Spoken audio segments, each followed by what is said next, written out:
এখন জলপাইয়ের সিজন। জলপাইয়ের আচার তৈরি করে সারা বছরের জন্য সংগ্রহ করতে পারেন। আজকে আচার রেসিপি টক মিষ্টি ঝাল ঝাল। আচারটা খেতে দারুণ হয়েছে। চলুন এবার আচারটা তৈরি করি। আমি এখানে ১ কেজি পরিমাণ জলপাইগুলা প্রথমে ধুয়ে নিয়েছি। তারপরে জলপাইয়ের গায়ে দাগ কেটে নিয়েছি। যেহেতু আস্ত জলপাই দিয়ে আচার বানাবো, তো এখানে ৫ ফোড়ন আর শুকনা মরিচ একটু ভেজে নিয়েছি, পরে এটা গুঁড়ো করে নেব। এখানে ১ কাপ পরিমাণ সরিষার তেল দিয়েছি। তো এখানে কিছু গরম মসলা আর শুকনা মরিচ দিয়ে দিয়েছি। ১ চামচ রসুন বাটা দিয়েছি, ২ চামচ সরিষা বাটা দিয়েছি। তারপর এখানে একটু নেড়েচেড়ে ভালো করে এটা ভেজে নিয়েছি। তারপর হলুদ গুঁড়া দিয়েছি, মরিচ গুঁড়া ১ চামচ, কিছু আস্ত রসুন দিয়েছি। এখানে কিছু আস্ত পাঁচফোড়ন দিয়েছি। এখানে তারপর জলপাইগুলো ঢেলে দিয়েছি।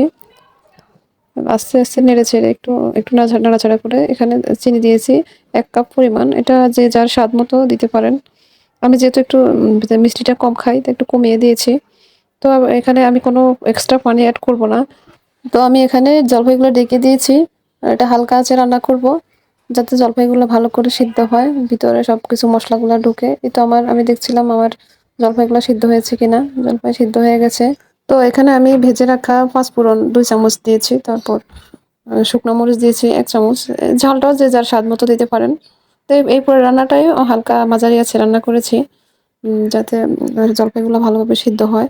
তো আপনারা চাইলে এখানে তেলের পরিমাণটা আরো বাড়িয়ে দিতে পারেন। আমি কমিয়ে দিয়েছি। যদি বয়মে রাখি ওই সময় প্রয়োজন পড়লে আমি গরম করে ১ কাপ তেল দিয়ে দেব। তো আমার আচার তৈরি হয়ে গেছে। আমি আপনাদের পরিবেশন করে দেখাচ্ছি।